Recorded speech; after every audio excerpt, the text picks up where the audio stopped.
Salut à tous et bienvenue sur la chaîne. Aujourd'hui on fait une vidéo donc, pour vous présenter notre nouveau véhicule. Il s'agit d'un Nissan Patrol Y60 long. On l'a acheté en projet pour remplacer le L200, donc pour partir en voyage. La tente de toit donc en position rooftop, ça nous plaisait plus trop. Il y avait pas mal d'inconvénients à dormir en tente, notamment au niveau du bruit, tout ça. C'est cool, mais à un moment, toutes les nuits, si t'arrives pas à dormir, c'est pas sympa. Donc là on projette d'aménager l'arrière, donc pour dormir dedans. Sur ce Patrol, on est donc sur une version SLX qui fait qu'on a de la moquette, donc du sol au plafond.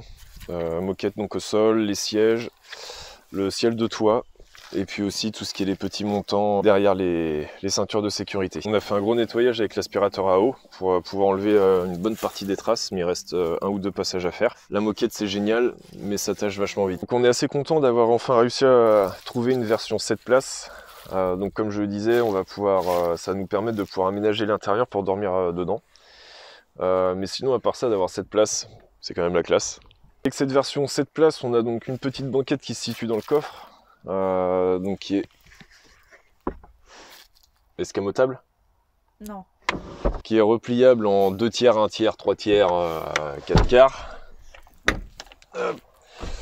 Donc ce qui fait que même si on conserve donc les banquettes, on a quand même pas mal de place pour un usage civil. Après c'est vrai que nous ça va être pour le voyage.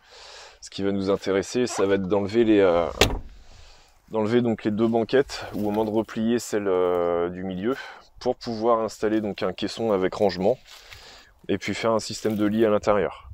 Nous pouvons voir aussi donc que les ailes ont été coupées donc par un des anciens propriétaires. Un pare-choc en tube a été fait. Donc il va y avoir un pare-choc à programmer. On ne sait pas encore si on prendra Fabrica 4x4 ou une autre marque. Pour la partie avant, nous avons de la chance. Rien n'a trop été modifié. On a tout ce qui est console centrale, le volant d'origine. Bon, le klaxon ne marche pas, il faut changer un relais. J'ai aussi un petit problème au niveau des tirettes pour la position de chauffage. Mais sinon, tout est fonctionnel. Le blocage marche et rien n'est cassé. Donc c'est assez exceptionnel pour un véhicule de 30 ans de retrouver donc toujours en bon état intérieur. Comme je disais, donc on a le blocage de différentiel qui est fonctionnel, donc le levier de vitesse, le levier de transfert, tout ce qui est donc la partie inclinomètre, pour le dévers, l'inclinaison avant-arrière et puis l'altitude. Donc ça c'est d'origine. Ici c'est le côté qui va être le plus abîmé. Donc là on a un petit peu de vernis qui s'en va et puis un poc sur l'aile. Donc ça c'est pas trop grave pour l'instant, on va se concentrer sur autre chose parce qu'on a les pneus. Donc ces pneus là c'est des pneus de Peugeot P4 de l'armée. Ce qui fait que sur route ils entraînent pas mal de vibrations, en plus donc de l'arbre avant qui est mort. On a aussi programmé donc les moyeux AVM manuels de chez Euro 4x4, les noirs classiques. Comme ça on va pouvoir, pour l'instant vu qu'on n'a pas trouvé d'arbre de transmission avant, on va pouvoir mettre les moyeux et du coup empêcher l'arbre avant de tourner et de faire des vibrations. Donc ça va retarder un petit peu le truc, mais il va falloir quand même qu'on trouve un arbre de transmission avant en bon état. Pour ce qui est de la partie moteur,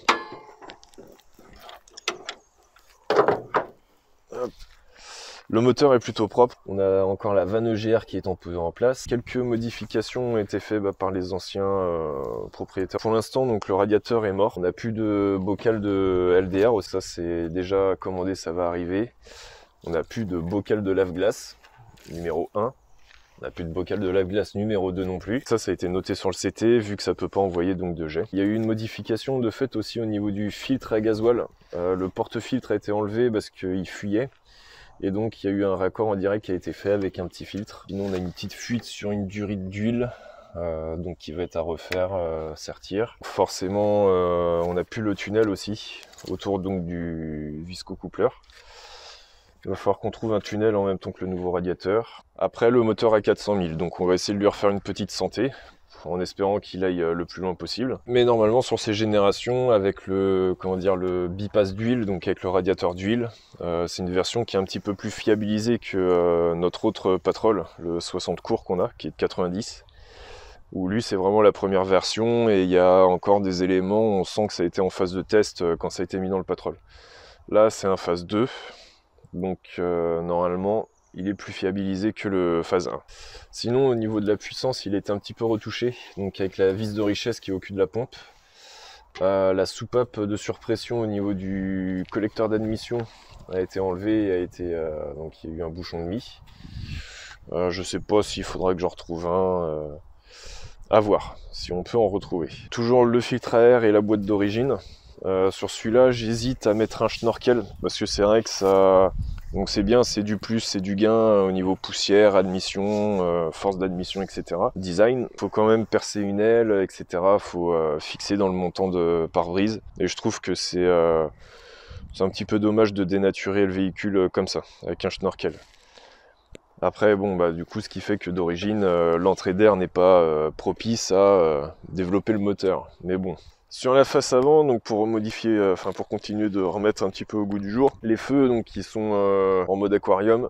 Il y a de l'eau donc qui se met sur la moitié du feu. Les répétiteurs aussi cristaux, j'aime pas trop, je vais remettre plutôt des origines. En plus, il y en a un des deux côtés, donc il y a soit le porte-ampoule ou soit l'ampoule qui est grillée. Donc comme je disais tout à l'heure, un pare-choc aussi. On va mettre une galerie, mais ce sera pas pour installer une tente de toit, ce sera vraiment pour mettre un petit peu de matériel comme ça à gauche à droite. Pas de truc trop lourd non plus, pas de roue de secours. Parce que le poids en hauteur, c'est piège. On a pas mal d'accessoires à fabriquer, à installer, à commander aussi. Et donc c'est une bonne base pour faire un nouveau projet voyage. Si vous aussi vous avez un Patrol 60 long, n'hésitez pas à nous envoyer des photos ou des vidéos, que ce soit sur Instagram ou sur YouTube ou Facebook, pour nous dire donc comment vous avez fait votre aménagement, la préparation que vous avez faite. Parce qu'en pneus, donc on a fait l'erreur sur le cours d'être en 35 pouces, donc qui sont assez lourds pour le moteur à emmener. Donc là on pense rester en 33 pour avoir du confort, par exemple que ce soit sur piste ou sur route sinueuse pour monter en altitude. N'hésitez pas à nous envoyer un message, une photo de votre Patrol long, pour qu'on puisse voir un petit peu où on va, et puis ce qui est faisable aussi niveau préparation. Prochainement sur la chaîne, il y aura donc d'autres vidéos en lien avec le Y60 court par rapport à la prépa en plus 10 et avec les pneus en 35. En nouveau contenu, donc il y aura tout ce nouveau véhicule donc à aménager et à restaurer. Ça va faire des nouvelles vidéos donc d'entretien, de mécanique, préparation, aménagement. Ça va faire pas mal de contenu, donc restez connectés pour voir tout ça. Et surtout, n'oubliez pas, prochainement, au mois d'avril, il y a le SVA. Nous y serons sûrement, peut-être avec le long, donc si on a réussi à l'aménager d'ici là, ou le L200 avec la tente. Ce sera à voir, mais nous serons peut-être aussi présents sur le terrain pour faire du franchissement. Donc voilà, si vous êtes sur la côte ouest au mois d'avril, donc n'hésitez pas à venir au SVA faire un petit coucou. Il y aura toute la team avec nous, donc ce sera un bon week-end. Bonne vidéo et à la prochaine.